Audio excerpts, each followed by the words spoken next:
नमस्कार। आज हम आपके लिए लेकर आए हैं देश भर में पेंशन से जुड़ी सबसे बड़ी ताजा और असरदार खबरें जो न सिर्फ आपके आज बल्कि आपके कल को भी बदलने की क्षमता रखती हैं।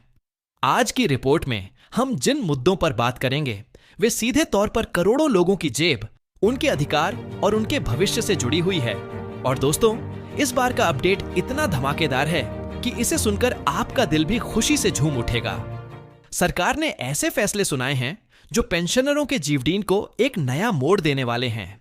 इसमें कर्मचारी पेंशन योजना EPS 95 के तहत मिलने वाली पेंशन में बड़ा इजाफा, बोनस जैसी सुविधाएं, पुरानी पेंशन योजना यानी OPS पर एक अहम और संवेदनशील बदलाव और देश भर में लागू होने वाले 6 नए पेंशन नियम शामिल हैं। सबसे पहले हम बात करेंगे EPS 95 के पेंशन धारकों के लिए आई उस ऐतिहासिक खुशखबरी की जिसका इंतजार बरसों से था। जी हां दोस्तों, अब इस योजना के अंतर्गत पेंशनरों को हर महीने न्यूनतम आय हाउस की गारंटी तो है ही, लेकिन अब इसे बढ़ाकर 7,500 तक करने की संभावना है। यह कोई मामूली बढ़ोतरी नहीं है। यह एक ऐसा कदम है जो लाखों बुजुर्गों की आर्थिक रीढ़ को मजबूती देगा। लेकिन यह यहीं तक सीमित नहीं है। इस नए बदलाव में 2 बड़े बोनस फायदे भी जोड़े गए हैं। इसका मतलब यह है कि जिन कर्मचारियों ने लंबी सेवा की है या विशेष शर्तों को पूरा किया है, उन्हें तय पेंशन के अलावा अतिरिक्त राशि भी मिलेगी। यह उनके वर्षों के समर्पण और मेहनत का सम्मान है। सोचिए, रिटायरमेंट के बाद भी अगर आपको स्थिर आय, बोनस और परिवार की सुरक्षा का भरोसा मिले तो यह किसी वरदान से कम नहीं। और यही सोचकर सरकार ने इस योजना में बदलाव किए हैं। सरकार का कहना है कि इस बदलाव का उद्देश्य बुजुर्गों को आर्थिक रूप से आत्मनिर्भर बनाना है, ताकि उन्हें किसी पर निर्भर ना रहना पड़े। उम्र के उस पड़ाव पर जब काम करने की ताकत कम हो जाती है, खर्चे कम नहीं होते, ऐसे में पेंशन ही वह सहारा बनती है जो इंसान को गरिमा और सुकून के साथ जीने में मदद करती है। इसके तहत 4 मुख्य फायदे हैं। पहला, गारंटेड मासिक पेंशन, अब कम से कम 8,000 एंड ऑफ प्लान। दूसरा, बोनस की सुविधा, लंबे समय तक सेवा करने वालों के लिए अतिरिक्त राशि का लाभ। तीसरा, पारिवारिक सुरक्षा, पेंशनर के निधन के बाद भी परिवार को पेंशन मिलती रहेगी। चौथा, आसान आवेदन प्रक्रिया, अब हर पात्र व्यक्ति तक योजना पहुंचे।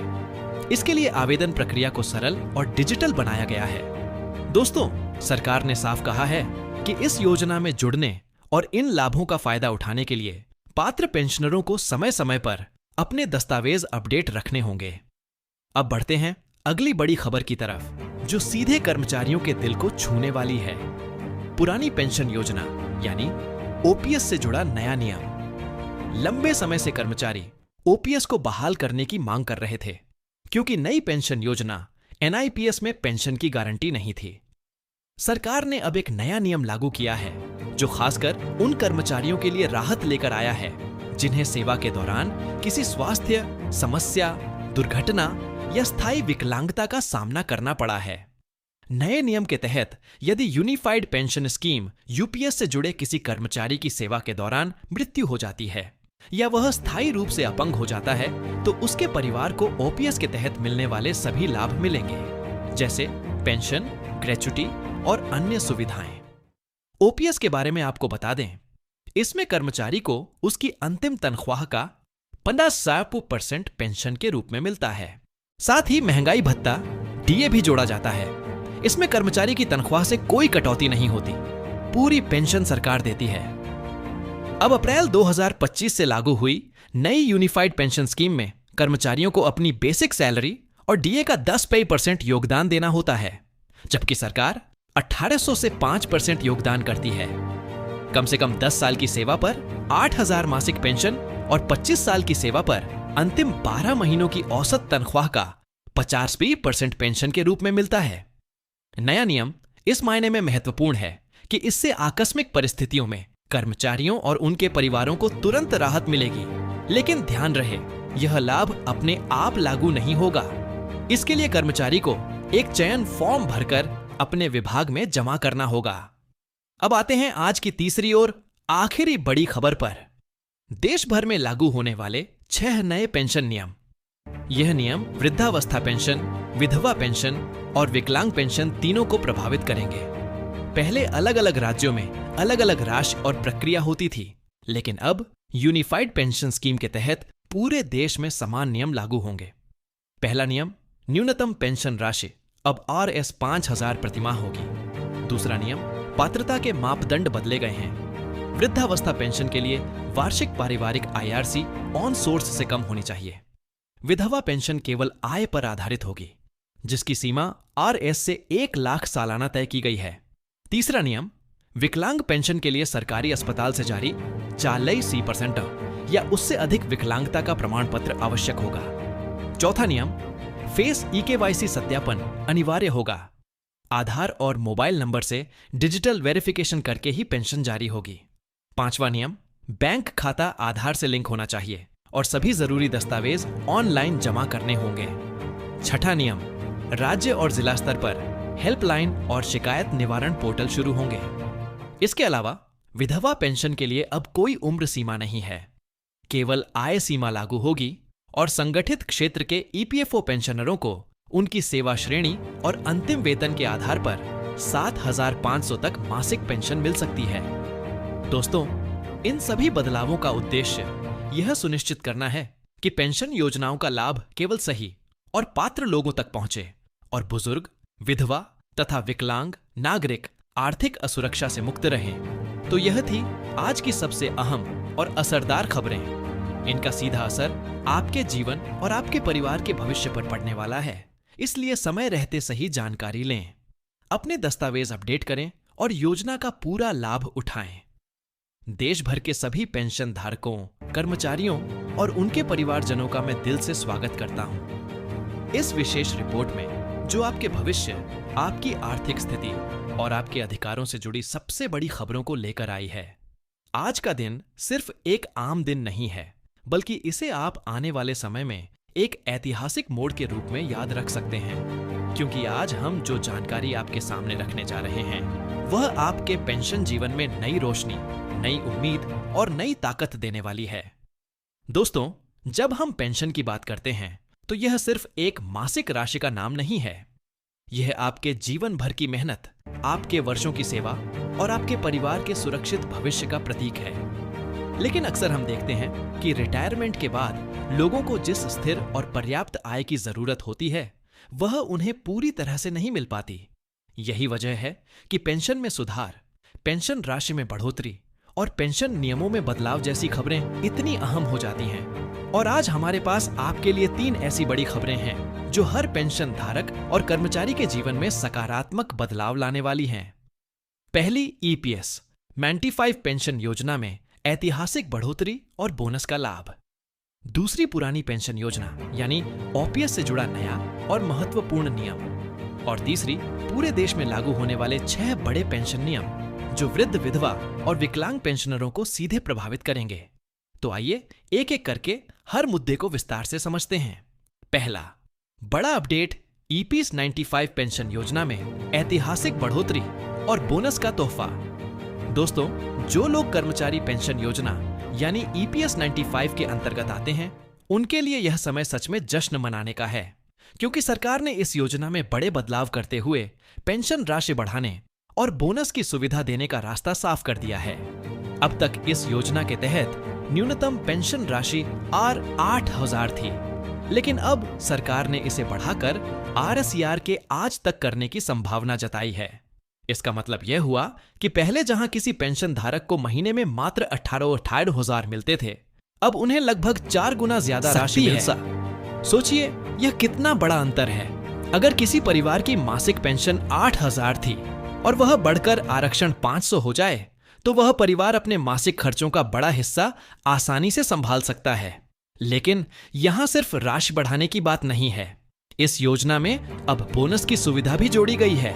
इसका सीधा मतलब यह है कि अगर आपने लंबे समय तक नौकरी की है या कुछ विशेष शर्तों को पूरा किया है, तो आपको तय पेंशन के साथ साथ अतिरिक्त राशि भी मिलेगी।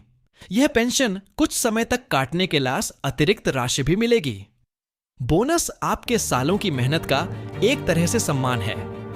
EPS 905 योजना का मुख्य उद्देश्य हमेशा से यही रहा है कि रिटायरमेंट के बाद बुजुर्गों को एक स्थिर और भरोसेमंद आय का स्रोत मिले। उम्र के उस दौर में जब व्यक्ति की काम करने की क्षमता कम हो जाती है, तब यह पेंशन उनके जीवन का सहारा बनती है। सरकार के इस नए बदलाव में 4 प्रमुख फायदे हैं। 1 गारंटेड मासिक पेंशन, अब कम से कम RS 8000 और अधिकतम RS और 500 तक। हर महीने पेंशन की संभावना, 2 बोनस की सुविधा, लंबे समय तक सेवा करने वालों के लिए अतिरिक्त राशि 3 पारिवारिक सुरक्षा, पेंशनर के निधन के बाद परिवार को पेंशन मिलती रहेगी। 4 सरल आवेदन प्रक्रिया पात्र, पेंशनरों के लिए आवेदन और सत्यापन की प्रक्रिया को आसान और डिजिटल बनाया गया है।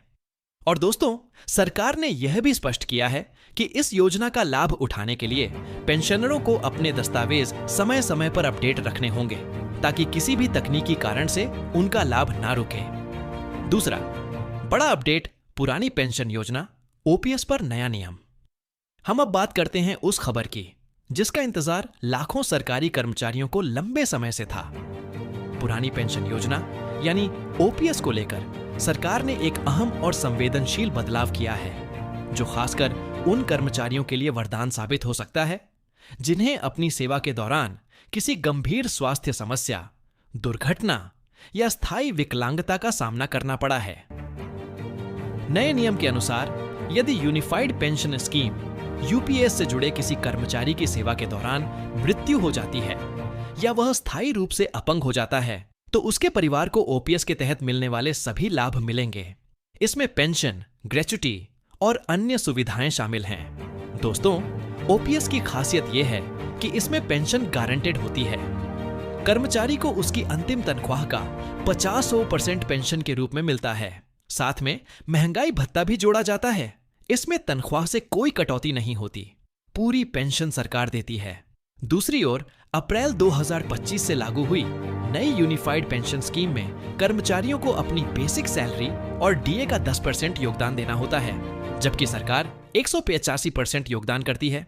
कम से कम 10 साल की सेवा पर R 8000 मासिक पेंशन और 25 साल की सेवा पर अंतिम 12 महीनों की औसत तनख्वाह का 85% पेंशन के रूप में मिलता है। लेकिन याद रखें, यह नया OPS लाभ अपने आप लागू नहीं होगा। कर्मचारी को इसके लिए एक चयन फॉर्म भरकर अपने विभाग में जमा करना होगा। यह सरकार का एक पारदर्शी और सहयोगी कदम है, जिसका उद्देश्य आकस्मिक परिस्थितियों में परिवारों को आर्थिक राहत देना है। तीसरा बड़ा अपडेट, देश भर में 6 नए पेंशन नियम अब हम आ गए हैं। उस बदलाव पर जो पूरे देश के पेंशन सिस्टम को एक समान और पारदर्शी बनाने वाला है। यूनिफाइड पेंशन स्कीम के तहत वृद्धावस्था, विधवा और विकलांग पेंशन की व्यवस्था को एकीकृत कर दिया गया है। पहले अलग अलग राज्यों में पेंशन राशि और प्रक्रिया अलग होती थी, लेकिन अब पूरे देश में समान नियम लागू होंगे। 6 मुख्य बदलाव इस प्रकार हैं। वेग न्यूनतम पेंशन राशि, अब सभी पात्र लाभार्थियों को हर महीने कम से कम 8500 पेंशन मिलेगी। तो पात्रता के नए नियम, वृद्धावस्था पेंशन के लिए वार्षिक पारिवारिक आय 6 पैसों से कम होनी चाहिए। विधवा पेंशन के लिए आय सीमा आरसा लाख सालाना तय की गई है। 3 विकलांग पेंशन, सरकारी अस्पताल से जारी 40% या उससे अधिक विकलांगता का प्रमाण पत्र अनिवार्य होगा। 4 फेस EKYC सत्यापन आधार और मोबाइल नंबर से डिजिटल वेरिफिकेशन जरूरी होगा, वरना पेंशन रोक दी जाएगी। 5 आधार लिंक बैंक खाता, सभी आवश्यक दस्तावेज ऑनलाइन जमा करने होंगे। 6 हेल्पलाइन और शिकायत निवारण राज्य और जिला स्तर पर सहायता पोर्टल शुरू होंगे। इसके अलावा विधवा पेंशन के लिए अब कोई उम्र सीमा नहीं है, केवल आय सीमा लागू होगी और संगठित क्षेत्र के EPFO पेंशनरों को उनकी सेवा श्रेणी और अंतिम वेतन के आधार पर पार 500 से R 500 मासिक पेंशन मिल सकती है। इन नियमों का उद्देश्य यह सुनिश्चित करना है कि पेंशन का लाभ सही लोगों तक पहुंचे और फर्जी लाभार्थियों को बाहर किया जा सके। ऐसी ही वीडियो पाने के लिए हमारे चैनल को सब्सक्राइब जरूर करें। फिर मिलते हैं नेक्स्ट वीडियो। धन्यवाद।